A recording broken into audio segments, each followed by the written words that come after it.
இது மகிமை நேரம்.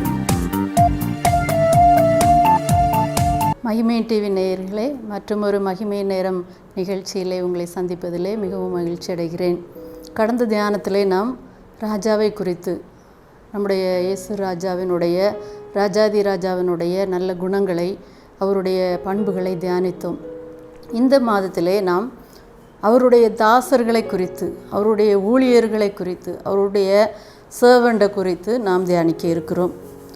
ஆண்டவருடைய பிள்ளைகள் எல்லாருமே ஆண்டவருடைய ஊழியத்தை செய்கிற ஊழியர்கள் தான்.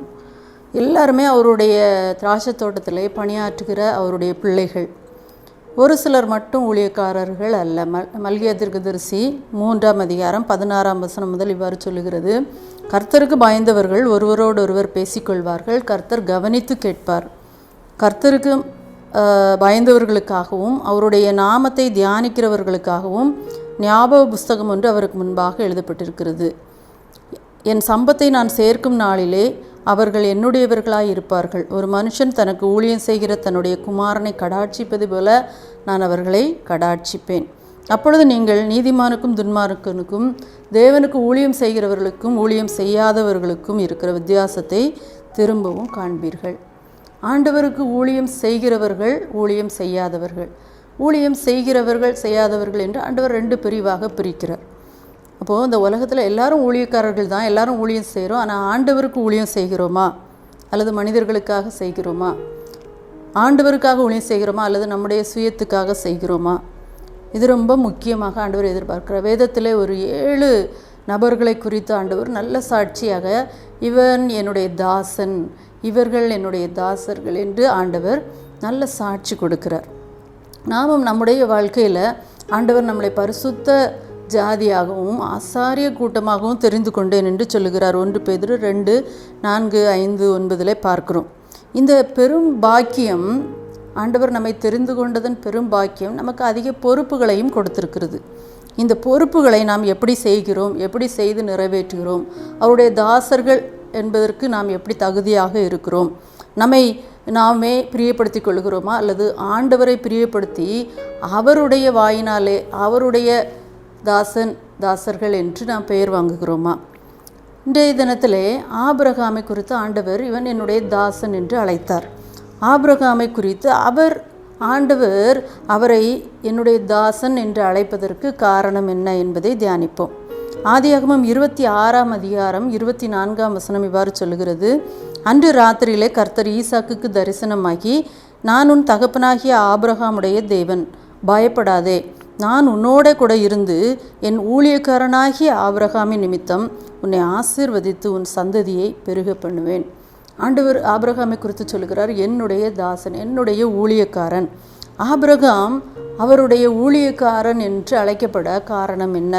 2 காரணங்களை வேதத்திலே பார்க்கிறோம். முதலாவதாக ஆபிரகாமிடத்தில் காணப்பட்ட விசுவாசம்.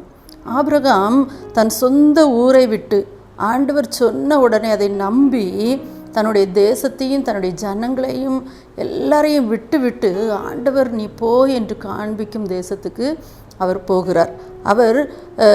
அவருக்கு முன்பாக எந்த ஒரு நம்பிக்கையும் இல்லை, எந்த ஒரு இடமும் குறிக்கப்படவில்லை. நாம் எதை பெற்றுக்கொள்ளப் போகிறோம் என்பதை கூட தெரியாமல் ஆண்டவருடைய வார்த்தைக்கு அப்படியே நம்பி விசுவாசித்து கடந்து போகிறதை பார்க்கிறோம்.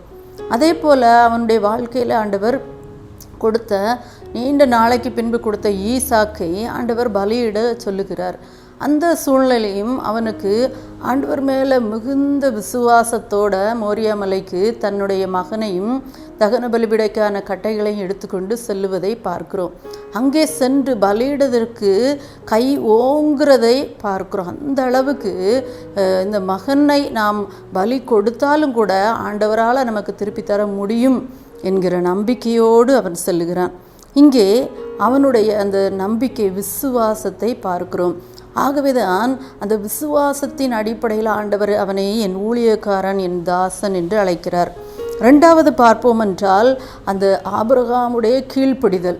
இன்று அநேகருக்கு விசுவாசம் இருக்கிறது. அநேக ஊழியர்கள் விசுவாசத்தினாலே பெரிய அரும்பெரும் காரியங்களை நாம் செய்கிறோம். ஆனால் நமக்கு அந்த வார்த்தைக்கு கீழ்ப்படுகிற தன்மை இருக்கிறதா? இந்த ஆபிரகாம் அவருடைய ஊழியன் என அழைக்கப்பட காரணம் அவருக்கு கீழ்ப்படுகிறதை பார்க்கிறோம். இந்த ஆபிரகாம் கேட்ட கேள்விகளுக்கெல்லாம் விடை கிடைக்கும் முன்பே அவன் என்ன செய்கிறான்? ஆண்டவருக்கு கீழ்ப்படுகிறதை பார்க்கிறோம்.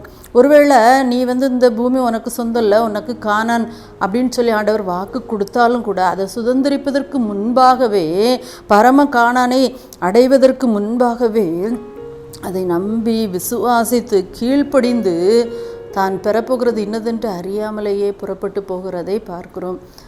மிகவும் பிரியமானவர்களே, கிறிஸ்துவுக்குள் மிகவும் அருமையானவர்களே, நாம் ஆண்டவருடைய வாயினால் அவருடைய ஊழியக்காரர்கள், அவருடைய பிள்ளைகள், அவருடைய தாசர்கள் என்று அழைக்கப்பட வேண்டுமானால் இந்த ஆபிரகாமிடத்தில் காணப்பட்ட இந்த குணநலன்கள் நம்மிடத்தில் காணப்பட வேண்டும். சிடி ஸ்டட் என்ற ஒரு அருமையான மிஷினரி உண்டு. அவருடைய வாழ்க்கை வரலாறை படிப்போமானால் அவர் செய்த அரிய பெரிய காரியங்கள், கிறிஸ்துவுக்காக தன்னையே கொடுப்பதற்கு அவர் முன் வந்தார். அப்போது தான் அவர்கிட்ட எல்லாரும் கேட்கும்போது அவர் சொன்னார், கிறிஸ்து எனக்காக மரித்தது உண்மையானால் நான் செய்தது ஒரு பெரிய விஷயமே இல்லை அப்படின்னு சொல்லி. இன்றைக்கு நாம் நம்முடைய இரத்தம் சிந்துற அளவுக்கு எந்த காரியங்களில் நாம் செயல்பட்டுருக்கிறோம், நம்முடைய விசுவாசத்தை எப்படி நிலைநாட்டி இருக்கிறோம். ஒருவன் கர்த்தரை நம்பி கீழ்ப்படியும் போது இப்படிப்பட்ட சாட்சி பகர முடியும். மனிதன் எனக்கு என்ன செய்வான்? கர்த்தரின் பட்சமாக இருக்கும்போது மனிதர் எனக்கு என்ன செய்ய முடியும்? ஆகவே தான் ஆதியாகமம் 26:19 முதல் 24 உள்ள வசனங்களை நீங்கள் பார்ப்பீர்கள் என்றால் ஆபிரகாமுக்கு பிரச்சனைகள் இல்லாமல் இல்லை, சோதனைகள் இல்லாமல் இல்லை. ஆபிரகாம் துறவை தோண்டும் போது அங்கே அவனுடைய விரோதிகள் என்ன செய்கிறாங்க? அதை தூர்த்து போடுகிறதை பார்க்குறோம். 1, 2 அல்ல, 4வது முறை தான் அவர்கள் அதை செயலை செய்யாமல் விட்டு போனார்கள். அந்த இடத்துக்கு ரெகோபோத் என்று பெயரிட்டு ஆண்டவர் என்னை விருத்தியடை செய்வார் என்று ஆண்டுடைய சமூகத்தில் நன்றி செலுத்துகிறான். இப்படி உலக பிரகாரமான பல்வேறு தடைகள், பல்வேறு போராட்டங்கள் வந்தாலும் கூட இந்த விசுவாசத்தில் உறுதியாய் தரித்திருந்தான். விசுவாசத்தை மட்டுமல்ல, கீழ்ப்படிதலையும் அவனுடைய வாழ்க்கையிலே காண முடிந்தது. பவுலுடைய வாழ்க்கையில் பார்க்கிறோம், அவர் சொல்லுகிறார், மரணம் வரும் என்று நிச்சயித்திருக்கிறேன். அடுத்த வசனத்தில் 2 கொரிந்தியர் 1:8-10 சொல்கிறாரு, மரணம் வரும் என்று நிச்சயித்திருக்கிறேன். மரணத்திலிருந்து எங்களை தப்புவித்தார், இப்போதும் தப்புவிக்கிறார், இனிமேலும் தப்புவிப்பார். அந்த நம்பிக்கையோடு சென்றார். ஆகவே தான் ஆபிரகாமுடைய விசுவாசம் எபிரேயர் 11:17-19 இவ்வாறு வெளிப்படுத்தப்படுகிறது, தேவன் மரித்தோரையும் எழும்பவல்ல செய்யவர் என்பதை நான் அறிந்திருக்கிறேன் என்று அவர் விசுவாச வார்த்தைகளை சொல்லுகிறார். கிறிஸ்துவுக்குள் மிகவும் பிரியமானவர்களே, நம்முடைய வாழ்க்கையில் ஆண்டவர் நம்மை பார்த்து, இவர்கள் என் தாசர்கள், இவன் என் ஊழியக்காரன் என்று ஆண்டவர் நம்மை பார்த்து சொல்ல வேண்டும் என்றால் நம்மிடத்தில் இந்த ஆபிரகாம் இடத்துல காணப்பட்ட அசைக்க முடியாத விசுவாசமும் கீழ்ப்படிதலோடு கூடிய விசுவாசமும் இருக்குமானால் நிச்சயமாகவே ஆண்டவர் நம்மையும் பார்த்து அழைப்பார். ஜெபிப்போமா? எங்களை மிகவும் நேசிக்கிற நல்ல ஆண்டவரே, உம்மை துதிக்கிறோம் ராஜா. இந்த அருமையான தியான வேளைக்காக உமக்கு நன்றி சொல்லுகிறோம்.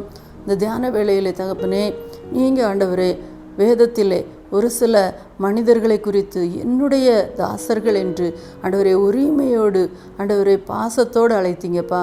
அந்த வார்த்தைகள் எங்களுடைய வாழ்க்கையிலும் எங்களையும் வார்த்தை நீங்கள் அழைக்க வேண்டும் என்ற மிக ஆசையோடு ஆண்டவரை மிக உன்னத நோக்கத்தோடு ஆண்டவரை இப்போது உண்மை நோக்கி பார்க்கிறப்பா. அந்த பரிசுத்தவான்களிடத்தில் காணப்பட்ட நல்ல பண்புகள் நாங்களும் அபியாசிக்க, நாங்களும் நடைமுறைப்படுத்த எங்களுக்கு கற்றுத்தந்திருக்கீங்க. நாங்கள் ஒவ்வொருவரும் அதை நடைமுறைப்படுத்தி உடைய ராஜ்யத்திற்கு வரும்போது, என்னுடைய ஊழியக்காரனே, உத்தமம் உண்மையான ஊழியக்காரனே, நீ கொஞ்சத்திலே உண்மையாக இருந்தால் அநேகத்திற்குள் பிரவேசி என்று உடைய வார்த்தையை கேட்க ஆவலாக இருக்கிறோம். அதன்படி நீங்கள் எங்களுக்கு கிருபை பாராட்டுங்க. மீட்பர் இயேசுவின் மூலம் தாழ்மையோடு கேட்கிறோம் நல்ல பிதாவே. ஆமேன்.